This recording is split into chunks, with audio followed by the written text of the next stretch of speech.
네, 오늘 우리 한미반도체가 오후장 들어서 좀 급등이 나오면서 오랜만에 한 7% 정도 상승 마감을 하였습니다. 자, 그러면 앞으로 이 한미반도체에 대한 주가 흐름을 과연 우리가 어떤 식으로 끌고 가야 할지에 대해서 좀 말씀을 드릴 텐데, 지금 가장 중요하게 우리가 생각을 해야 되는 게 결국에 이 한미반도체 또한 이 탑다운 방식의 전략을 세워야 한다라고 말씀드리고 있어요.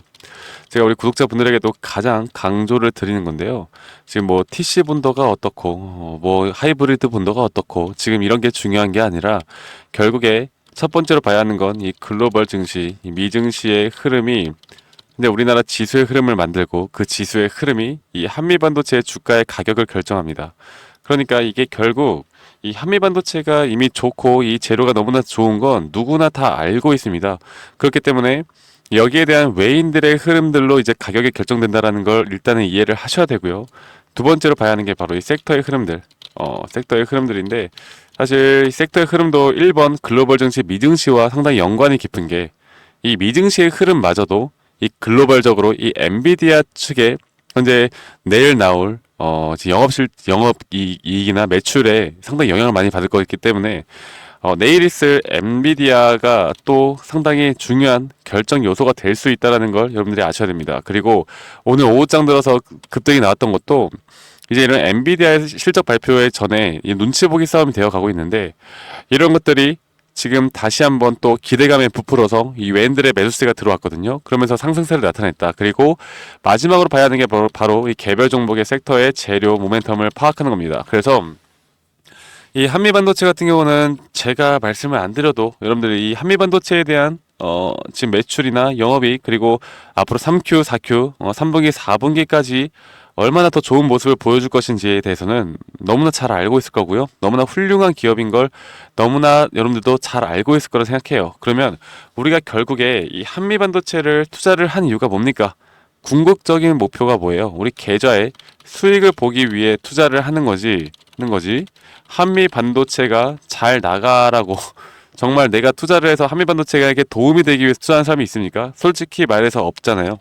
우리 개개인의 목표는 우리는 계좌의 수익이고, 수익을 보는 게 가장 궁극적인 목표다. 그러면 우리는 이런 수익에 대해서 앞으로 초점을 맞추고 함께 이끌어 나가야 한다라고 여러분께 말씀드리고 싶고, 그렇기 때문에 제가 여러분들이 앞으로 어떤 것들을 봐야 하는지에 대해서 말씀을 드릴게요. 자, 보면은 어저께 같은 경우 이 뉴욕 증시가 다우존스가 0.2% 상승 마감을 하였고 현재 역대 최고치를 경신을 했습니다. 그리고 나스닥 같은 경우는 이 엔비디아 실적 발표 전에 좀 숨고르기, 눈치 보기 싸움이 되는 것 같은데, 이 다우존스가 왜 상승 마감을 했는지에 대해서 좀 말씀을 드려보자면요. 현재 9월 금리 인하는 거의 확정적으로 지금 우리가 진행이 되어 갈 것으로 알고 있고, 그리고 나머지 남은 게 이 고용 지표가 남았습니다. 이 고용 지표가 어떻게 나오느냐에 따라서 9월 금리가 인하가 0.25bp가 될지 아니면 0.5bp 빅스텝이 될지에 대한 부분들이 분명히 있는데, 자, 이 러셀 지수나 다우존스 같은 경우는 금리 인하에 대한 성장주가 상당히 기대가 되어 가고 있고, 여기에 따라서 수혜를 받을 수 있는 종목들이 많기 때문에 이 다우존스가 올라갔고 러셀 지수가 올라가고 있는 건데, 자, 그러면 우리나라 반도체 시장, 그리고 현재 미국 시장을 이끌어 나가고 있는 이 빅테크 기업들, 특히나 이런 반도체 쪽 기업들이 앞으로 어떤 식의 흐름들이 나올지를 우리가 가장 중요하게 봐야 합니다. 그래서 엔비디아 같은 경우도 어제 1.46%로 소폭 상승하는 모습을 보여줬고요. 그리고 시간 외에서는 살짝 내려가긴 했지만 그래도 아직까지는 나쁘지 않은 모습을 보여주고 있고, 이 엔비디아 실적의 주가가 아마 400조 정도가 출렁일 것으로 지금 예상이 되어 가고 있어요. 그래서 이 엔비디아 실적 발표는 내일 우리나라 시간으로 오전 미국 시장 장 마감 후에 이 시회장이 시작될 때 그때 나올 텐데, 아마 이런 변동성이 상당히 크게 나올 것으로 생각이 되고 있고, 저는 그렇게 생각합니다. 사실 엔비디아 실적은 무조건 좋게 나올 거긴 한데, 그냥 이게 어설프게 좋게 나올 것이냐 아니면 정말 또 어닝 서프라이즈가 나올 것이냐에 대한 부분인데요.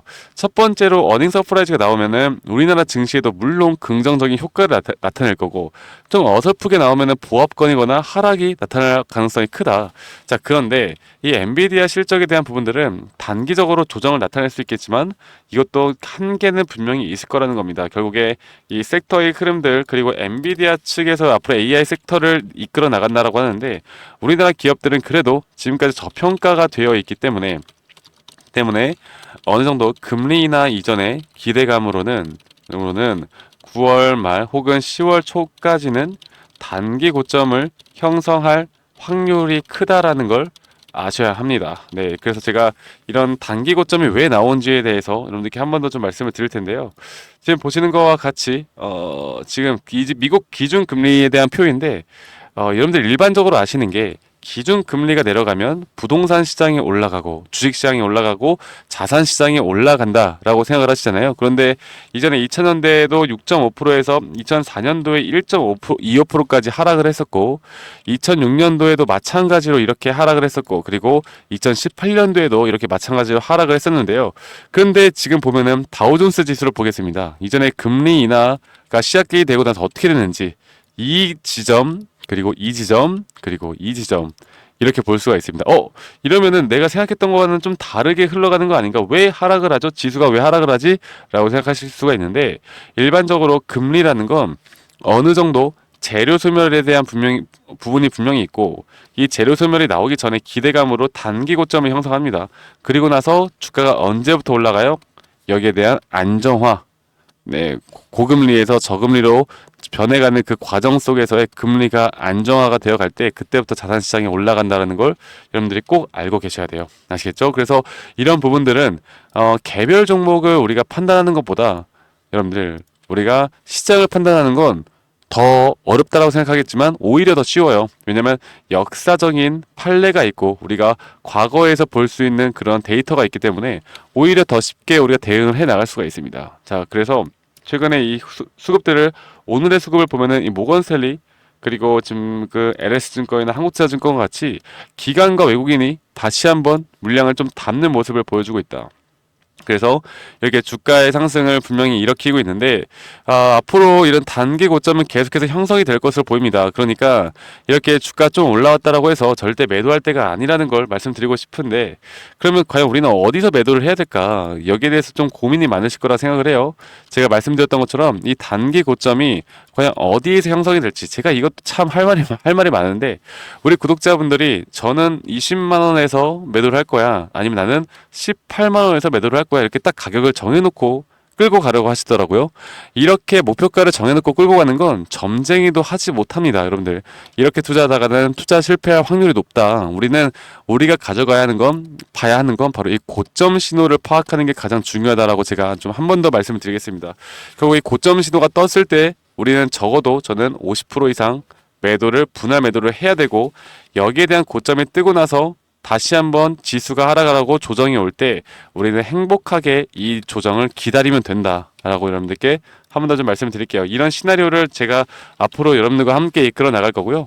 여러분들이 이런 시나리오와 타점을 좀 받아보시면서 여러분들이 이런 도움을 받으실 수 있다라고 하면 충분히 우리의 궁극적인 목표인 수익을 저는 충분히 볼 수 있다고 생각합니다. 아시겠죠? 그래서 010-2011-9671로 저에게 한미라고 문자 한 통 남기시면 되시겠고 구독, 좋아요는 필수로 한 번씩만 눌러주면 감사할게요. 아시겠죠? 지금 말씀드렸던 것처럼 주식은 여러분들 심리가 다예요. 심리. 네. 결국 가진 걸 잃을 때 사람은 가장 두려움이 커지고요. 그리고 이렇게 누구나 다 또 사고 올라가고 할 때 사람들은 개인들의 포모 현상이 왜 오는지 아세요? 나만 돈을 못 벌까 봐. 그래서 이런 포모 현상이 오고 개인들이 붙어 나가고 금리 인하에 대한 기대감이 최고조가 될 때 우리는 거기서 분할 매도 할 겁니다. 이렇게 타점을 잘 나가는 게 가장 중요한데 결국 수익이라는 건 뭡니까? 우리가 쌀 때 매수하는 타점이 중요한 거고 그리고 또 비쌀 때 매도하는 이런 타점이 중요한 거다.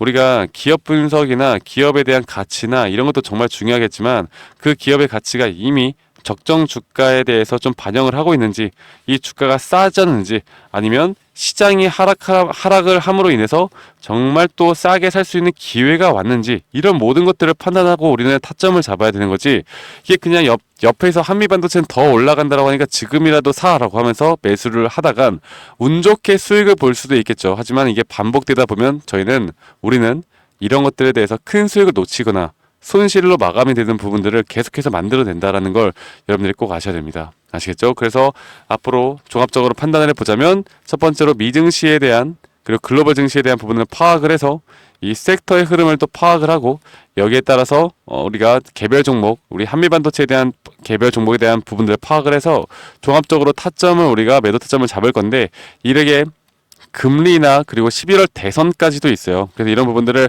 함께 좀 살펴보면서 우리 분할 매도하는 관점에 대한 고점 신호를 좀 잘 파악해보는 시간을 가져보면 좋지 않을까라는 생각을 합니다. 아시겠죠? 그래서 한미라고 저에게 문자 한 통만 남기시면 제가 여기에 대한 브리핑 타점들을 알려드릴 거니까 여러분들 너무 걱정하지 마시고요.